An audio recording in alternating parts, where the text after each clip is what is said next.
Miley Community Libraries acknowledges the traditional custodians of the various lands on which we all live and work, and welcome Aboriginal and Torres Strait Islander people who may be participating. We pay our respects to elders past, present and emerging. Hello and welcome to our chat tonight with Graeme Simsion. My name is Tanya Patterson and I'm from Miley Libraries, my community libraries. We have a chat tonight with Claire Halliday and Graeme Simsion. It's brought to you by my community libraries, Miley, Latrobe City Libraries and also East Gippsland Libraries. First of all, I'd like to acknowledge the traditional custodians of the various lands that we all live and work on today. And I'd like to welcome Aboriginal and Torres Strait Islander people who may be participating today. And I pay my respects to elders past, present and emerging. Now, we'd like to welcome Graeme Simsion, established author of 7 fiction, 3 non-fiction titles, including tonight's feature book, the novel project, a step-by-step guide to your novel, memoir or biography. Graeme wrote The Rosie Project in 2013, where it spent 65 weeks on the New York Times bestsellers list. Followed this up quickly with The Rosie Effect, which was 1 year later, and then also The Rosie Result. He's also co-written with his partner Anne Burst, 2 steps forward and 2 steps onward. Graeme's latest non-fiction project, called The Novel Project, is a step-by-step guide to your novel, memoir or biography. It's a must for anyone who thinks that they've got that inner story just itching to be released. And Graeme has generously donated his fee for tonight's appearance to Lismore Libraries to rebuild after the 2022 floods, and he's also put money towards purchasing a copies of the novel project for our community libraries. Now, Claire Halliday, freelance writer for 25 years, with 5 of her own non-fiction books and blogs and podcasts, including Things My Mother Taught Me, Things My Father Taught Me, and is now working on a new book podcast about a family whose father was accused of the involvement in Australia's most iconic mystery of the 1966 Beaumont children. So over to you guys. I'm going to put you on to Claire and Graeme. Thank you.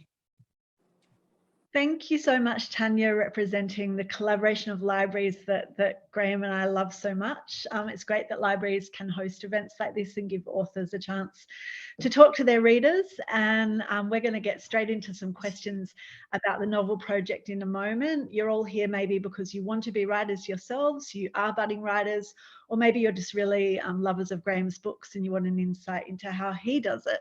Welcome, Graeme Simsion. Thanks very much. Thanks to Latrobe Libraries. Thanks, Claire, for doing this. Let's go. Okay, getting straight into it. Now, the novel project, I'm imagining that some people in the audience may not have actually had it in their hands and read it yet. So we're going to tap into some of the structure of that book. But obviously, we'd love you to go out and buy it because it really is going to be a guide to help you write the book that we hope you are going to write and feel inspired after this session. Graeme, the novel project, the way you've done it, it's very methodical in its approach. You write about the process of writing a novel in 3 high-level phases. 1 is planning, 2 drafting, 3 rewriting, and of course that includes editing. I want to cover all of those in the session tonight, but I'm keen to start at the beginning because you sort of break the book up into 2 specific parts. Part 1 focuses on preparation, and that includes some chapters that you've called Overview, Being a Writer, Creativity, and Structure. I want to focus on the 2 middle ones just for now to kick us off. Being a writer. And I'm wondering, what did being a writer mean to you in the days before you had your first novel, The Rosie Project, published? And how has that meaning changed now that you've had international writing success and multiple books? Okay, look, by the way, this is what the book looks like. Look, that's an interesting question. And by the way, you pointed out that this is a book that is divided into 2 parts. that the writing process is divided into 3 parts and so forth. You can see a little bit of a theme emerging here in terms of wanting to impose some structure on what we're doing. And I just like to sort of highlight that most writing books are not like this. Most writing books are like this is an excellent writing book by my friend Lee Kaufman, The Writer Laid Bare. But it doesn't say writing consists of 3 phases. It gets in, it says, look, the experience of writing is like this. Let's talk about different aspects of that experience. And you'll find that most books that you read about writing, as you would expect a writer to approach it, they say, well, let's talk about the writer as a person, how it works, how they feel, and so forth. So in many ways, you've brought me into that world with your first question by saying, tell us about the writing life, which is what all the books do. But I'm very happy that you'll be pleased to know that all my questions afterwards are going to get into the nitty-gritty of the that's structure. great because I wanted to set the scene. No, absolutely. And look, in a very concrete way, being a writer, what that's meant to me has changed in a couple of really important ways. I mean, one of them was that I started out to be a screenwriter.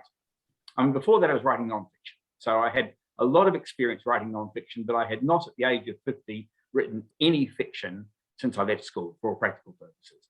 But a lot of nonfiction. I'd written 2 books about database design, which is a very specific sort of area. But so writing for me meant communicating, really, right up till then. And then writing became about screenwriting, about telling a story aimed at a film sort of medium.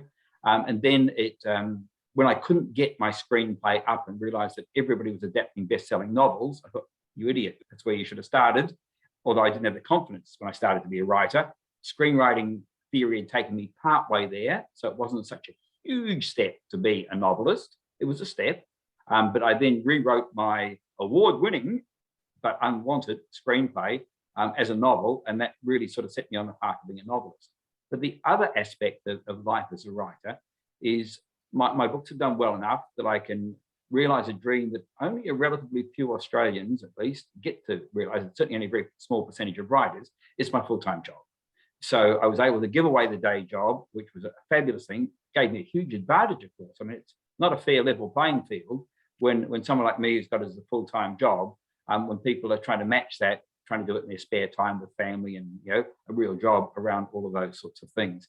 So that changed, and the success aspect of it, I'm almost there.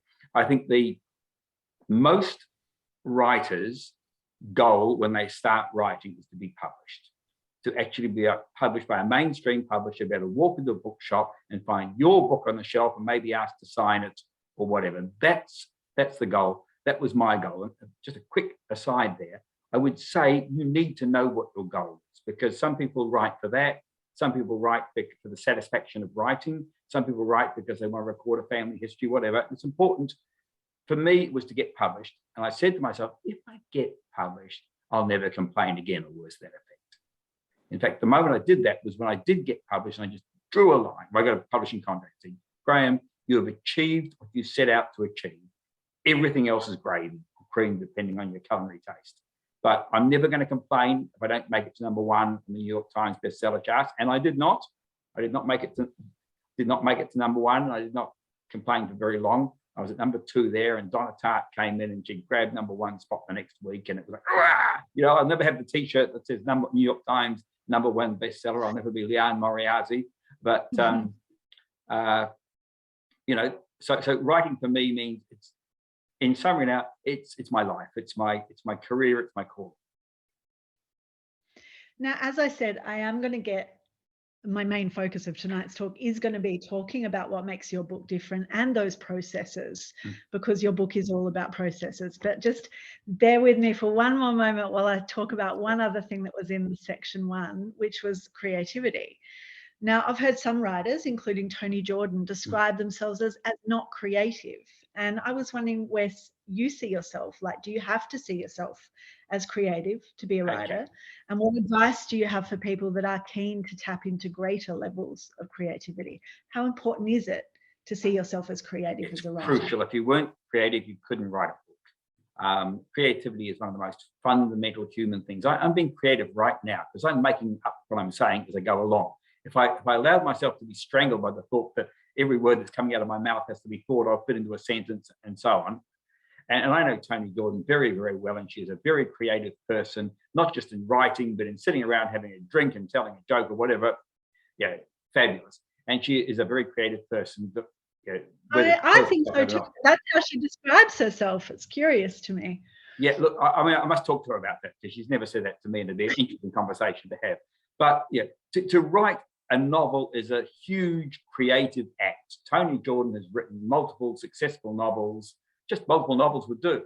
And that's a hugely, and they are creative novels. Edition, her first novel, is a work of creativity. So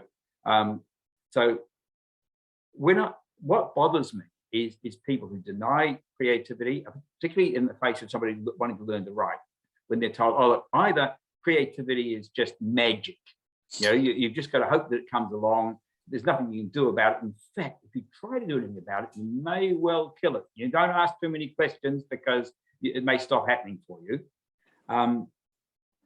And the second one is that you can't do anything about it. You can't actually manage it. You can't get better at it or anything like that. I actually studied creativity before I moved to this new job. When I was back doing information technology, I actually did research. I'm a PhD in creativity. Although I was looking at the behaviour of technical professionals, who many people would not call creative, I was studying their creativity. I learned a huge amount about it. And the advice I would give, let me be really practical here for a moment. It's all in the book. And by the way, you are not dragging me off topic here. This is really important stuff. The advice I would give is first to notice what situations you are creative in. So when you have a clever idea, we all have clever ideas from time to time, even saying, we'll do that for dinner, whatever, or I've got a solution to that difficult problem that's been bugging me. Where were you? Where did it happen? Were you typically in the gym, jogging, walking, in the shower, very often doing routine mechanical activities, but not necessarily so. But take note and look at that as being an environment that you can recreate. And when you're doing that, say, this is creative time, and use it wisely. So don't spend, walking to the market for me is really good creative time. I don't spend it wondering what I'm going to buy at the market. I've got that worked out before I go to the market. So I can now just deliberately start thinking about my work in progress. Second thing, set aside deliberate time for creativity, especially when you've worked out what spaces that happens in. And I think 30 to 45 minutes a day is not unreasonable. It is thinking time for your work, which is your writing. And thirdly, almost every creativity researcher recognizes the idea of an incubation period, which is to say that you work as hard as you can. You can't ignore this stage. You're still going to work as hard as you can at solving the problem. And sometimes you can answer, fabulous. But if you don't, then very often later, and we're talking typically weeks, 2, 3, 4 weeks later, when you're thinking about something else, very often in that creative time, when you think about a different problem, bang, it'll come to you. So your work processes and the work processes I lay out here with the novel project need to take that into account. So you're not the kid who starts his assignments or her assignment the night before it's due, because that's not going to have a lot of room for creativity, not for your best creativity. Now, you share many more insights, of course, in part 1, but we're going to move on to part 2 now and get just into like the that nitty-gritty process, just like that, smooth. So in part 2, you cover a whole range of topics in great detail, including concept, synopsis, brainstorming, rewriting. I want to start off talking about concept because you are very. Sorry, can I interrupt you for a moment? Can I interrupt you just a moment, Claire? I'm not going to let you out of part 1 quite so lightly. Just really. Oh, okay. What do you want me to ask? There's 2 chapters you haven't touched on. You talked about being a writer. You've talked about creativity. One's about the philosophy. We'll put that aside for a moment. But one is on structure. And I just want to say that I do talk about the language of structure, which novelists very often don't know and screenwriters always know.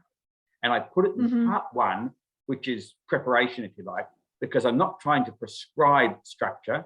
I just want you to be able to talk about it. Back to you, sorry. Oh, no, because that is a good point, because I also did the same screenwriting course you did at RMIT, and I agree, it's a totally different approach.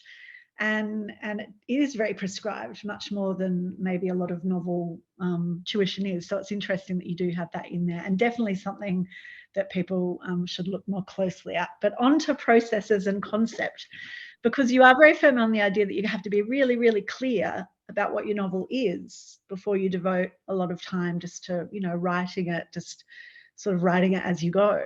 In fact, you suggest that novelists shouldn't start writing until they've really refined this. And more than that, they're really happy with it. So first of all, before you share some advice, I want you to tell us about that in terms of your own books. Okay. The Rosie Project. How did you, you know, refine that concept before you were ready to go? Yeah, look, and by the way, when you say have to be, what I say to people is not you must do this. I'm saying this is one way of going about it. But for goodness sake, if you are struggling, then come back to this sort of approach before you start taking drugs or whatever to try to get through the problems and so on. It's worked for lots of writers, though, but my argument, you know, you can write a book with no clear idea of where it's going and just make it up as you go along, writing by the seat of your pants, pantsing, as they call it. And this is a book really saying, here's an alternative way of going about it, because a lot of people who go about it that way get lost. Or the concept they ultimately come up with by, you know, osmosis, by just evolution and so on, may not actually be all that good, may not be particularly saleable, may not be interesting for them. So one of the reasons I say that I want you to be clear on your concept early on is you are going to put an enormous amount of time into that concept. You're going to be spending a year, 2 years, 3 years, maybe even more around that. If it's a concept that it doesn't speak to you, that isn't important to you, and that may not be appealing to the public, and that's something you also consider at that time, if it isn't original, if it's been done a million times before, well, God, you're about to do all that work around that. So time around the concept is, by the way, the biggest. When I talk about how long it takes you to write a book, I leave out how long it takes you to come up with a concept, because that's years very often. And I would recommend to people that they're always thinking about what concepts might be appropriate for future novels. Concepts can come from different places. For me, the Rosie Project, the concept was all about the character. I could have told a whole bunch of different stories, and in fact do by the time I get to 3 books, but they are all centered on the character of Don Tillman, who, as we now know, is an autistic man, an autistic adult, who faces all sorts of challenges around his autism. Now, that was the concept. The concept came because I was told very early on in the piece, reading Sid Field's book, Screenplay, that often good stories come out of character. And I joined a writing course, the same one that you did, Claire, and figured that there was nobody coming out of an IT background, information technology or hard science background, as I was. And I knew lots of people who were often treated very lightly, very without very much depth in stories, often as comic relief and nothing more, because the writers didn't work with those sort of people. I knew these people intimately. They were my friends. There was a little bit of me there too. And I could therefore write, I thought I can write a sympathetic character, a protagonist like this.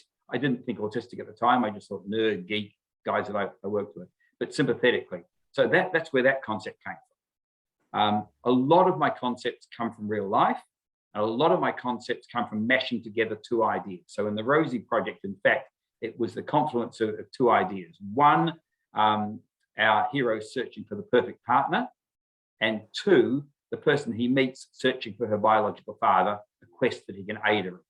And of course, pushing those 2 ideas together, which I had quite separately, gave me the chance of thematic conjunction in that each of them was looking to find happiness through a perfect, imaginary, hypothetical other.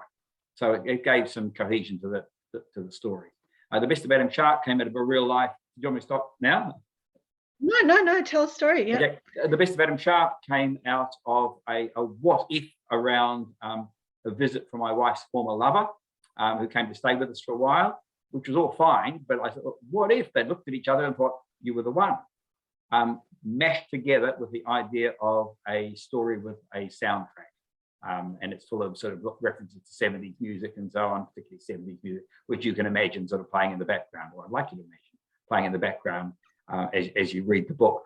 And 2 Steps Forward, which I wrote with my wife, Anne Buist, came very simply out of walking the Camino de Santiago, famous Pilgrim's Walk, and thinking about setting a story on that.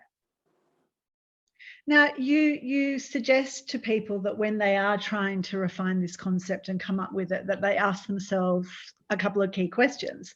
One of them is, what's special about your concept? And the other one is, do you believe in it? So I'm just wondering how people can actually, ask themselves those questions honestly and answer honestly, because you're asking yourself what's special about this, and you can tell yourself what you think is special about it, but how do you really hone in on that? Let me tell you, as soon as you have an idea and you start sharing it with your friends, and if you're not paranoid about someone stealing it and so forth, I think you should do that, especially if they're your real friends and your partner and so forth. If you've got a partner and kids, and that's what I do. And you say, well, I've got this idea about this guy. Say, oh, that's Big Bang Theory. Now, luckily, I had Don Tillman before Big Bang Theory came along. But Big Bang Theory came along as I was developing it. So I talked about it and said, oh, it sounds like you're doing another Big Bang Theory. And I immediately had to be able to say, no, because this is about a quest or whatever, which is different, or whatever. Or Don's a biologist and he's a different, blah, blah, blah, blah. So I think as soon as you start talking about a concept, people will immediately tell you they've read something just like it. And you actually need to be in a position, I think, to say, mine is different because of X. If it's come from mashing two concepts together, it's very likely that you'll always be able to use the other concept. Like, yes, but Sheldon's looking for Rosie, and Rosie isn't, she's not looking for the biological father. And if it's about the Camino de Santiago, 1 million memoirs written there, but not too many romantic comedies. So I say, but it's a rom-com set there. But as soon as you are inviting that, as soon as you are, sharing ideas, you are inviting that sort of, opinion, that critique, I guess doubts can creep in. And I'm just wondering, what doubts did you have about your own books when you were asking yourself, if you believe in it during the writing of them? And what steps did you take to address those doubts? What advice would you give to every writer I know has doubts, and maybe you, Claire, doubts at every stage of the process. Not all the time, but there are just days when you think this concept is rubbish, this book, this writing is rubbish, and so on.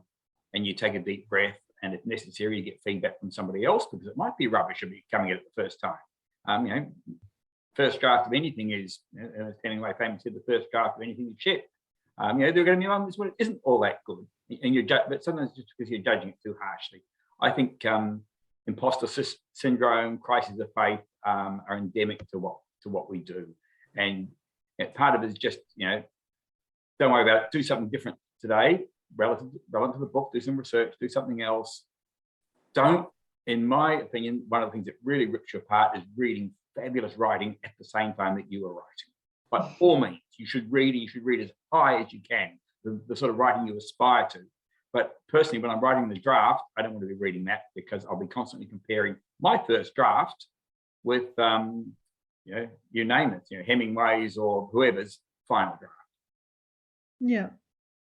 Now, you mentioned characters before and how important they are, and the development of interesting characters is something that is very important in your instructions in the novel project, in your guide, I guess, not necessarily instructions. The vital aspect of including that character arc and, the character having a transformation. So going on a journey that the reader connects with, engages with, wants to care about, wants to see it through to the end. I'm just wondering, how do you suggest people set up character profile documents when they are in those areas? And I've got a question in front of me from John S. as well, which says, how important is having a character like Don Tillman to focus the development of the story? And the answer is, it can be hugely important or not at all. Some books are character driven. They're all about that character. And that's really, you say, what's unique about the Rosie Project? It's Don Tillman and his voice. But you say, what's about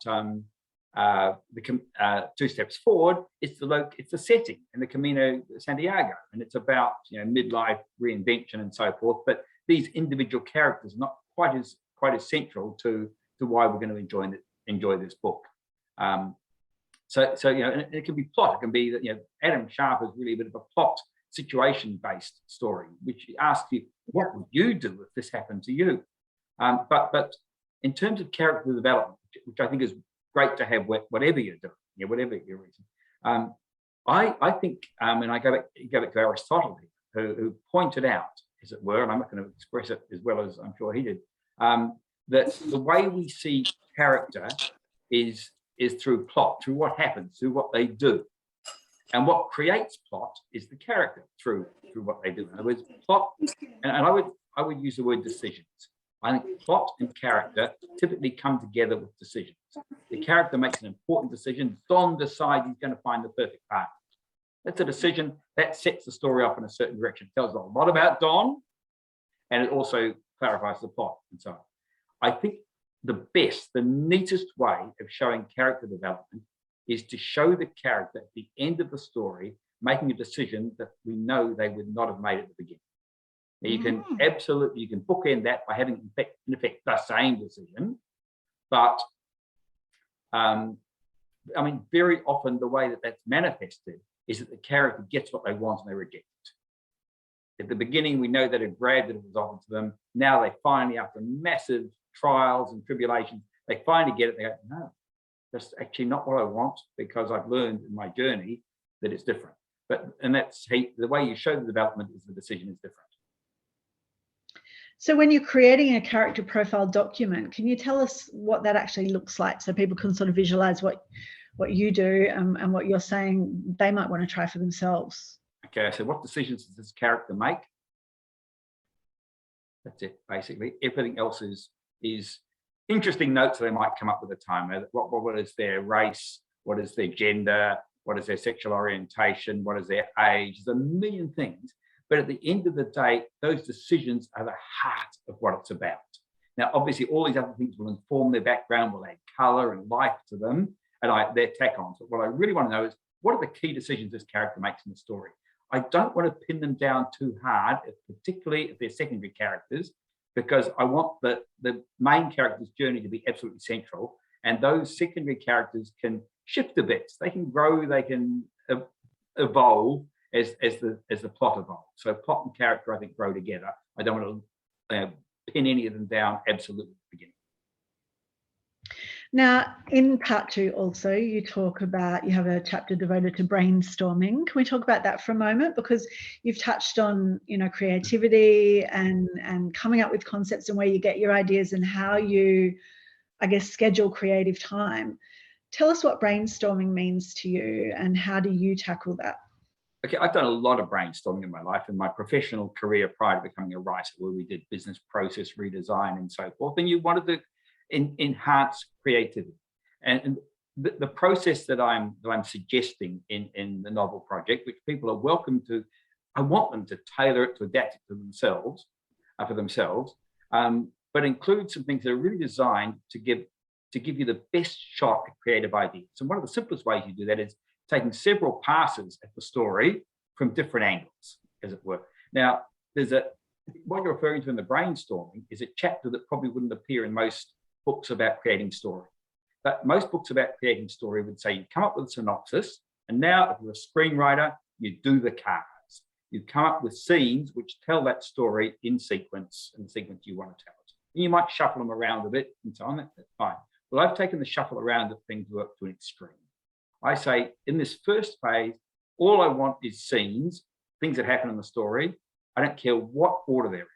You'll be driven a little bit by the overall story, but just they can come from anywhere for any time in the story. And I say, throw them into a bucket. I mean, I use an ice cream container, literally. I have these cards. I might have one in my back pocket. No, let's see. I carry them around, okay? Little index cards, in case I get an idea. Scribble the idea on the card, throw it back in the back pocket, throw it in the ice cream container at the end of the day. I'll do that for 3 months, 2 cards a day. And at the end of that, I'm going to have about 180 cards. Excuse me while my clock chimes the hour, we must be halfway. So I'll have about 180 cards. About 100 to 120 cards will do me a story generally. So it gives me lots to throw away, to select from and so forth. But I'm just freeing my brain a bit to say, don't worry about telling the story, just whatever comes, whatever might fit somewhere in that story, just throw it to the hat. So that's a brainstorm. So those 180 cards, are they often filled with detailed information or could it just be like little dot points of thoughts that just come to you? They're more likely 3 words than 30 words. And, you know, Don meets Jerome. Don rejects Rosie. Whatever, you know, relatively short, short. But on the back of the cards, I write the details. So if something occurs to me then, I'm not going to say, oh, this is the stage. I mean, one of the things I learned in creativity and design theory in particular is that design is overall top down. You start with something quite tight, like the concept, and you work right down into the finely detailed manuscript. But it's not exclusive that way. In real life, it goes up and down and so forth. And you know, you're writing the manuscript, and you realize, hey, there's a logic error here, or there's a better way of doing this. So you go and change the plot a little bit. So there's up, down stuff, and even the concept. In fact, not just even that, the concept is very likely to change. And when I say I want my concept pinned down at the start, I want a concept pinned down. But if through my creative processes something smarter comes along, I'm going to grab it. This is my, it's just my safety net. So I've taken us through to chapter 8 here with that brainstorming chapter, and here, you know, by the end of that, if you've sort of taken your advice, you've got 180 cards, 3 months of ideas and thoughts and sort of refining an idea. Then we come to chapter 9, organizing the story. So you've got these 180 cards in the ice cream container, and you've been looking at them and adding details. How do you take all those thoughts and really, you know, come back to structure, I guess, come back to organizing that story in a cohesive, engaging way? Okay, at this stage, I would hope to have settled on a structure for my story. Not necessarily, but most of the time. And your default structure is a 3-act structure: beginning, middle, end. Which, you know, what was it? Jean-Luc Godard said a story must have a beginning, a middle, and an end, but not necessarily in that order. But you know, the screenwriters say that the beginning is Act 1, and it's a quarter of the story. Act 2 is half the story, so I say 2A and 2B. You know, so quarter, and then Act 3 is a quarter of the story again. So it's setup, complications, resolution, more or less. So I'm going to have an idea, but at this stage, when I've done my earlier, before I did these brainstorming cards, I'd done an outline of the story, and I tried to probably pick up my turning points. The act breaks, where things change, we move location, we move the direction of story, or whatever it might be that says curtain down, curtain up, as it would have been in an old style play. And so my first thing will be to put the cards in the right acts. I'll put the turning point cards in the right places. I'll start shoveling the cards in the right act, then I'll sort them into a sequence that might make sense within that act, because within an act, I'm now probably only dealing with, you know, 40 cards, you know, 30, 40 cards, 30 in fact, because I'm starting to throw out duplicates and stuff like that. What was I thinking? Yeah, I know what I was thinking. I was trying to get 2 cards for that day and I was struggling, so how'd they go? And so that's my first thing. And by that stage, I'm now starting to say, well, what's, you know, I've got the 4 acts. I'll actually do a review at this point and say, you know, have I got almost always Act 1's too long, Act 3's too short. And Act 2 suffers from lack of escalation. It doesn't have enough going on and so on. So you know, I'm going to go back to the drawing board. I'm going to have to create some more cards. But this happens over days typically. It doesn't take weeks and weeks. You come up with more cards, fill in the gaps, and then you say, well, how am I going to tell this story? And you lay out it in sequence. And that doesn't have to be chronological sequence. And even if it is, there are choices to make, because the way that a story unfolds, you know, there are certain things can happen before or after, and it doesn't actually make all that much difference. I've got, just while I'm at it, there's a question up here from MC about the theory of character and doing a complete turnaround, and mentioning My Brilliant Career as an example of that. And yeah, sometimes the character does a complete turnaround. They just, and sometimes the turnaround is subtle. It's, you know, in The Best of Adam Sharp, it's not, you know, sometimes you're back where you started, but older and wiser. And what does that older and wiser mean? So you haven't made the radical. In The Best of Adam Sharp, he has 3 choices. When his girlfriend from the past gets in touch, am I going to hook up with her, as it were, in a long-term sense? Am I going to stay with my long-term but boring partner? Or am I going to leave both of them and start a new life? And you know, that decision, you know, well, at the beginning of the story, what might he have done? What did he do at the end? That's Adam's growth. And the other question was, am I going to do any guest lecturing at uni? I do. I do far less than I'd like to. I don't get asked a lot much, to be honest. There you go. Now, so we've covered the brainstorming, we've covered the organisation a little bit. Obviously, we're hoping people read the novel project and get it from the library or buy it so they can dig more into this. We're just giving a very broad brush stroke onto the whole sort of thought processes behind it at the moment. But there was a quote that you say where you say, "My focus is on the writing process as a whole, in particular, the development of a structure and outline rather than the shimmering sentences." And I'm wondering at what point, once it's done, do you go back to add that bit of sparkle and shimmer? And where does that fit in? For me, some of the shimmering sentences happen in the first draft. Look, some people would say I don't have any shimmering sentences, but let me just say my best prose. Some of my best prose happens in the first draft, and some of it happens, a lot of it happens in rewriting. You do multiple passes. And look, most writers, whether they write by the seat of their pants or with their planners like me, will do redrafts. Good writing is rewriting is a famous adage of the writing world, regardless of where you're coming from.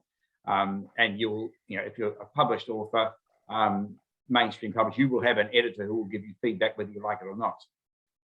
So there's going to be redrafting just because the editor mandates it and the proofreader mandates it. And I think each of those gives you a chance to polish your writing and make it better. What I just say is it's so much better, I think, to be doing that on a structure, which is a story, rather than just doing it for its own sake. I mean, a lot of literary writing is very shallow on story, and in fact, storytelling is seen by some of the literary world as a bit of a pejorative. But I say, if you've got beautiful shimmering sentences, why not use them in the service of a wonderful story? Mm-hmm. Now, I've just lost my train of thought here, and I'm going to try and get it back because I liked what you just said then. I'll skip on to something else while my brain comes back to where I was going to, because you've mentioned your wife before a few times and books that you've written collaboratively. And I'm just wondering, for somebody who is such a planner like you and has a specific way of tackling a story, how does that work when you do a collaboration? Does that person have to share that same adherence to structure and planning, or how do you mesh the two together with the projects that you've done with Anne? There are very, very few couples who write novels together because there are very Is that few. when they get divorced afterwards? There are very few novels with two authors, and when they are, it's very often someone famous has lent their name to it and had some overall input or whatever. But the idea of a novel being written by two people who both put words on the page, as Nikki French does, it is really quite unusual. Let me say, in order to do that, you have to be a planner. Unless you want to say, I write a chapter, I throw it to her, she writes a chapter like some sort of parlor game. What we do is we establish a structure together.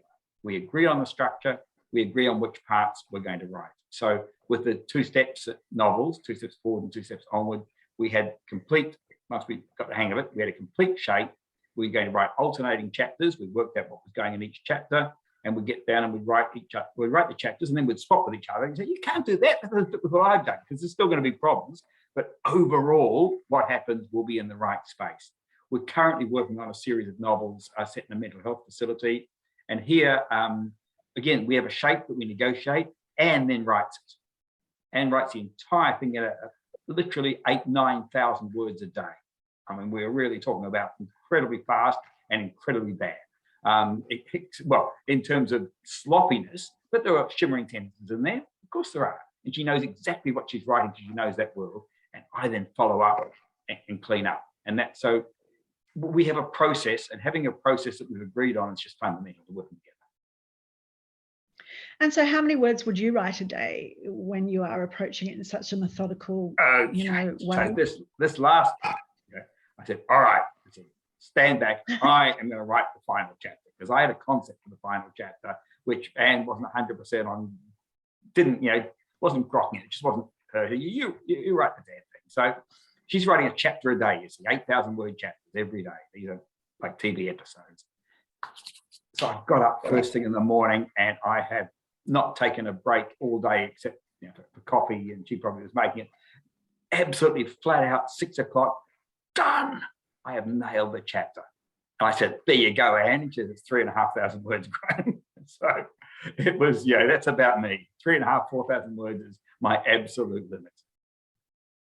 Now, you mentioned about the importance of editing and how obviously even when you deliver what you think is, you know, the final draft as an author, then it goes through a new level of new editing iterations through the, you know, through the publishing process as you're sort of honing that. But for people who are listening to this and wanting to understand maybe, you know, how many drafts you do or how many drafts you're suggesting people do, can we drill down into that a little bit? Because what you've talked about so far is, you know, thinking about concept, thinking about structure, thinking about these cards and the brainstorming and where they kind of fit. But in terms of actually seeing start to finish novel on a page as a draft, how many of those do you actually do? Or by the time you've done all those steps, are you pretty much just, it's the draft now because I've done all that other stuff? 11. 11. No, always. No. Look, 11 is, I just looked recently, I'm at draft 8 of our latest book, and that has now had one pass, one structural review, and one full pass from our editor, and has gone off to our international agents and so forth. So at 8, it's out there with the international agents, but there's probably at least 3 more passes, including the proofreader, before it's finalised. Now, I am a professional writer, and there's Anne's doing passes as well there, and I counted those in the number I gave you, in those 8, but she's a separate set of eyes, which is really important. The Rosie Project, which is my first book, 70 minimum, 70, because it was 5 years in the making. It started as a screenplay, and I'm counting all the screenplay passes. But I know from my computer records, you know, from my version records, I did at least 70 passes. But how different are they? Like, is it, you know, chapters in completely different order, chapters that no longer exist in version 3 that were there in version 2? Or is it just minor, you know, changes? First book was called The Face of God. Don was a physicist. He goes off into the desert to test out his thing. He's married or in a long-term relationship by the end of the quarter of the way through the book. Radically different. So the only thing left in the final version of the book is a modified version of the jacket incident where he wears the wrong sort of jacket to a restaurant. That's it, I think. And Don Tillman, the character. But by the end, what the very last pass, what changed? Well, I'm proofreading. So at that level, there's a full stop here and a missing, you know, quote mark there. Yeah, but are you saying the concept changed too? Like the entire concept sounds with the Rosie Project, it did. Yeah. But I was really learning, and one of the things I learned there was that if I'd worked harder on the concept first up, I mean, I had to have that experience. But if I could have worked harder and done a better job of the concept first up, I could have saved an enormous amount of wasted time. So in a way, one of the things I'm trying to do with the novel project is to say, this is what I learned to do. I learned most of it after the first book. So if you like, I was 70, 80% there to what I've written in the novel project after book 1, after some pretty deep reflection as to what worked and what didn't. After that, you keep refining the process. So if you had to sort of drill down, you know, the top tips just for the purposes of this talk today, because obviously, like I said, there's so much more rich detail in the book, the novel project. But if you just wanted to sort of end a session like this by saying, here are the top tips, what would they be from you? Okay, number one, know why you do it. Know what your goal is. Who are you writing for? You're writing for publication, for self-satisfaction, for therapy. One of the worst, you know, people say, I'm writing this novel, it's semi-autobiographical, I'm getting out all the stuff, and I'm going to be better after it. Well, fine. If it's therapy and it works for you, great, but don't expect anyone else to like it, because they like to say it's self-indulgent, whatever. So understand what you're writing for, what your goals are, because that will lead you down very different sorts of paths. I would say adopt a process. I don't care what, if you want to have a process, I'm a pantser, understand that process. Say, well, the way I work as a pantser is I have 30 minutes of creative thinking every day, and then I sit down and stare at the screen until something happens. I stop when I've written 4 pages, or I stop at 5 o'clock. Have a process for what you're doing and continue to refine that honestly in the light of your experience. It's what Thomas Schoen called the reflective practitioner, and it applies to, in the same spirit, I'm going to give you maybe 2 more, how's that, yeah? In the same spirit, I would say writing is not a business, it's a profession. Model yourself on other professionals, not on business people. If you decide to self-publish, then you've just bought yourself a business. You've got your business role, but writing is a profession, and you can learn from what other professionals do. And other professionals don't make it up as they go along, for what it's worth. Okay? At a more technical level, I'd say think in scenes. People say show, don't tell. And now that is not true for all the writing you want to do. And Lee Kaufman here in this book is busy saying sometimes it's better. It's really interesting. She has a bit in the book where she gives an example of where she chose to tell rather than show. I think, okay, if I had to put that on the screen, I wouldn't have that option available to me. I can't tell on the screen. When I say a voiceover, I have to show, and that really forces you to think about how you do that. So think in scenes, think how it would work in a movie, and you'll end up with, especially if you're writing popular or contemporary fiction, rather than trying to write literary fiction, then what you write will be more arresting, more visual, more engaging, I think. And what else would I add to all of that? I'll manage your creativity. We've talked about that before, but creativity is a really, really important resource, and learn to manage it. Now, I'd like to talk more about the reflection, because I think that's a really important thing, because without the ability to reflect, we lose, what's good, what's bad, do I go on, is this the right concept? So how can people sort of hone and strengthen, I guess, their reflection muscle, in this process? And should they surround themselves in a writing group to get other people's reflections on their own work? Okay, one of the people ask, should I join a writing group? Should I enroll in a course? And what bothers me is that sometimes when they ask, should I enroll in a course, the underlying question is, can this stuff be taught? And I think absolutely, unequivocally, writing can be taught and learned. It doesn't mean we're going to make someone who's absolutely talentless and into a bestseller, and it doesn't mean we're going to take that there aren't people who can't write a bestseller cold without that.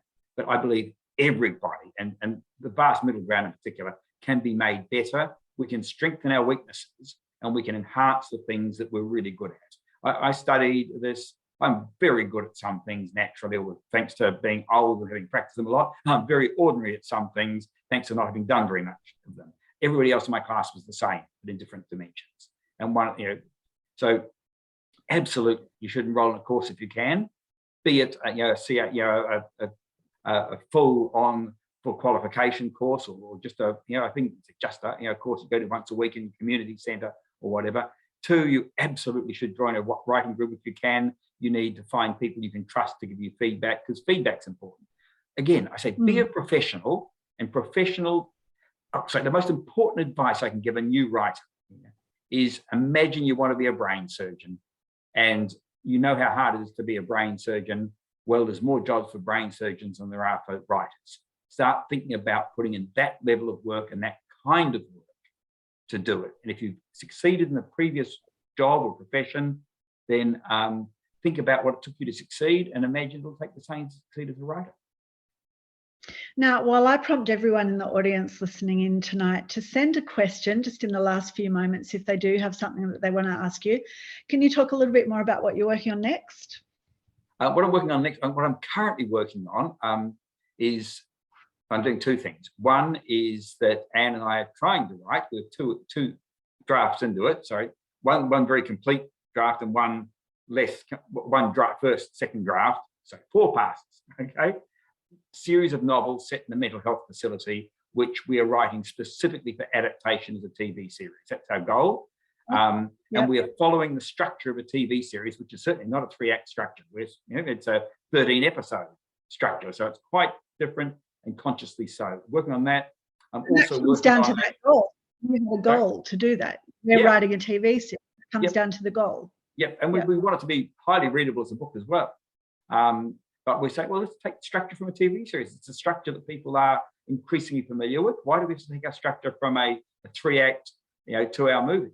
Why not an extended TV series like The Sopranos, or going back or whatever? So we're doing that, and I'm working on a solo project about a moderately well-known Australian, and the stories from his life and how we happen to have intersected in ours. I can't tell you who it is.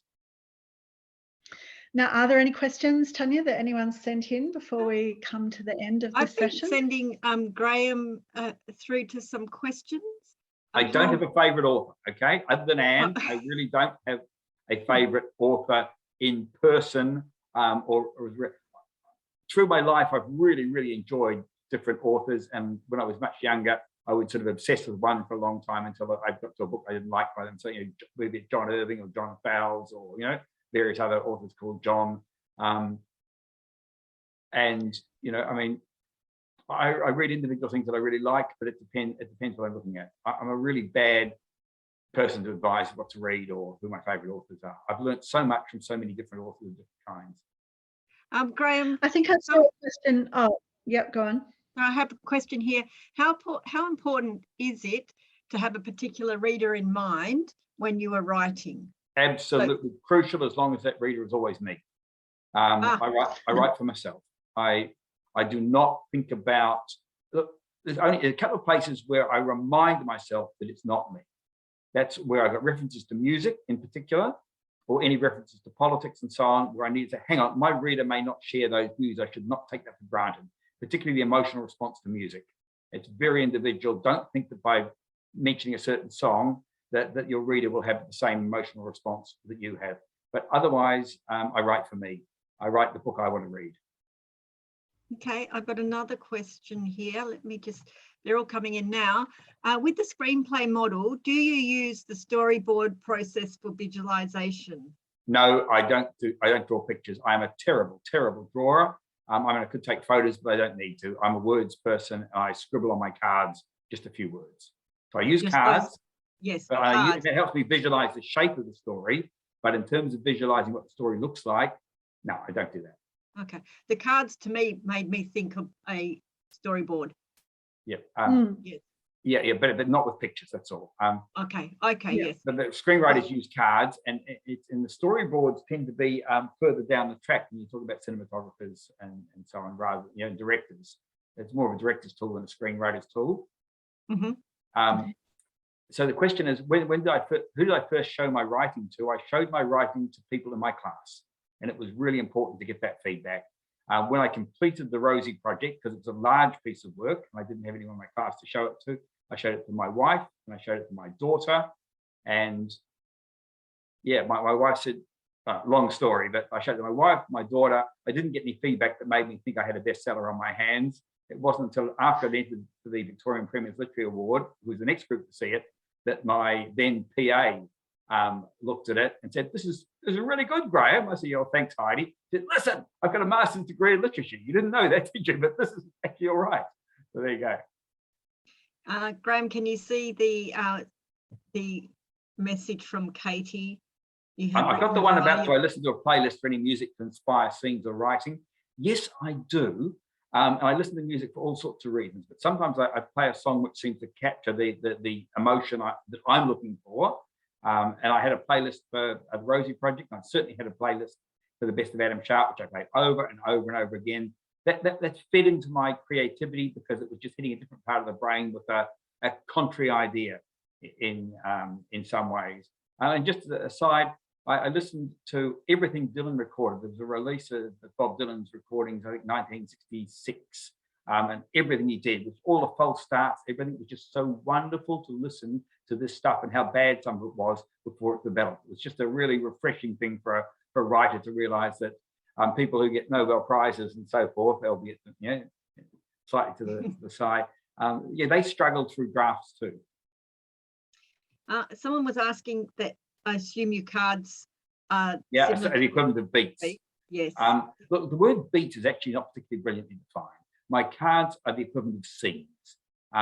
That's the nearest equivalent. I stretch that rule a little bit when I'm novels, but in a screenplay they are scenes, and a scene is defined as action taking place in a particular place and time. So if there's a break in time or a break in location, you go to a new card. I mean, it's a strict rule.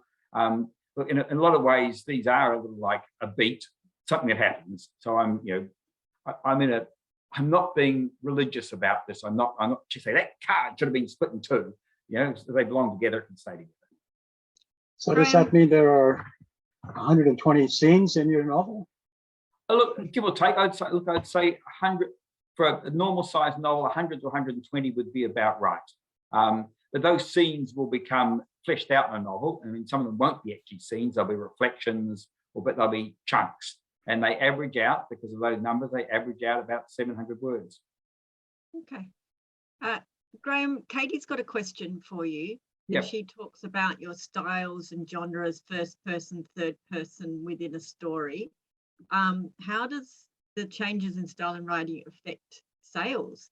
And because like some singers will produce predictable songs. So I suppose in a way that were you pigeonholed when you were doing the Rosie project, and then you've it was the choice of point of view, whether it's first person, third person, so is really crucial. I used first person point of view in the Rosie project, even though the default is third person past tense. I used first person past tense in the Rosie project. The first person because I wanted you to see the entire world through Don's eyes. I wanted every word on the page, except dialogue spoken by other people, to be Don's voice, because that way I could spread his voice, and they didn't have to make it as hard and sharp as it had to be if we only saw him in dialogue. And it was my voice narrating the events. So it was a very conscious, deliberate choice. In Creative Differences, which is currently only available as an audio book, but will be out next year as a print book, I switched between first person present and first person past, which is hard to do when I change voices, just to highlight that we're talking to we're hearing from a different character. But these are how they affect sales. I can't tell, because I can't isolate that component from the other reasons that a book might or might not have sold. People will say they don't like first person, but and nobody says I don't like third person past tense. People say they don't like present tense. And my current books are written first person present, but it gives it an immediacy, which we were looking for in the hub, in the hustle and bustle of a mental health facility or hospital. Now, Tanya, I wasn't looking at all the questions as they were coming in while I was chatting with Graeme, but I see a question from somebody here saying, please don't overlook the questions that came in early about rom-coms. Did we miss somebody's question about rom-coms? I'm just saying, it's from a member called Gil, and he's asked, they aren't my questions, they're in the chat, but I can't see so I can't see those questions. Well, Gil, this is your opportunity. We've got a minute or so left, so if you have got a question about a rom-com, maybe you could turn your camera on and just quickly ask it of Graeme. I've got it from Henry. Did you always wanted to write a romantic comedy? Was that a commercial choice because they were one of the most popular genres in movies and books? The Rosie project started out as a straight drama. I realised that the best quest I could send Don on was a quest for love, because a potential lover can reject you out of hand. They don't have to give reasons. There's no rules that say you can't reject someone. So looking for acceptance there is a higher stakes game, if you like, a tougher job than saying, I want to be accepted for a job or whatever. So Don's quest for acceptance, if you like, and for whether he might have to change, was good set in that context. Once I realized I had a love story there and there was some comedy happening, I started studying romantic comedy. So I was lured into romantic comedy. I've only once written another romantic comedy, which is the sub story of, it's really now the subplot of 2 Steps Forward. It started off to be a romantic comedy. It became a story of midlife renewal with romantic comedy as the subplot. I'm currently writing a screenplay from Creative Differences, the book I mentioned, which is about 2 writers, and we're reimagining it as a romantic comedy. So I've got some chops there. I know how to do it, but I don't feel at all tied to it. I'm certainly not driven by commercial concerns on that one. Now, I've just got one Graeme, more. We are up to time. Yeah, I was just going to say, we just want to make sure we've got everyone's I've just got one more from Dianca, which is a lovely one. Thank you so much for this. It's been beyond helpful. I'm feeling so inspired from your words.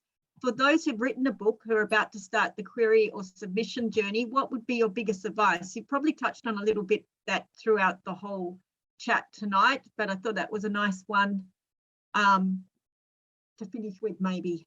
If they're about to start on the submission journey, so they've actually written the manuscript and they want to submit it, the advice I would give is make sure it's seen by someone you absolutely trust, ideally more than one person, and get their honest feedback on it. And even after that, get an editor to do at least the first chapter.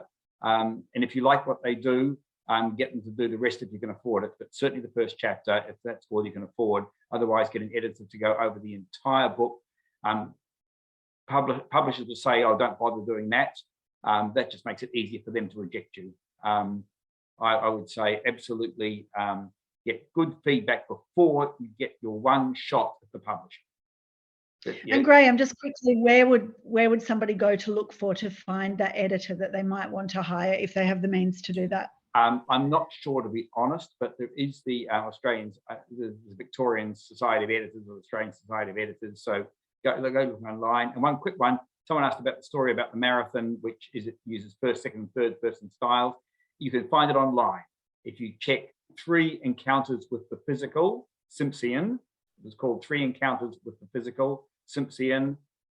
It'll come up. It was runner-up in the Age Short Story Awards. So it's still on the Age website online, or the Sydney Morning Herald website online. Thank you so much, Graeme. You've packed so much information. You gave me a chance to do it. Thank you. Faster at the end. You were trying to get more and more information out to everyone, and everyone really appreciates it. I know, I can tell by the questions and comments that have come in. Thanks so much to my community libraries for hosting this, and thanks again, Graeme Simsion. Did you want to have a last word to say goodbye? Goodbye is my last word, because my wife is Graeme, looking in the door. Anne is looking at the door saying, dinner! Hello, Anne. Thank you. Thank you. See you all. Thank you very much. Thank you so much. Bye. Bye-bye.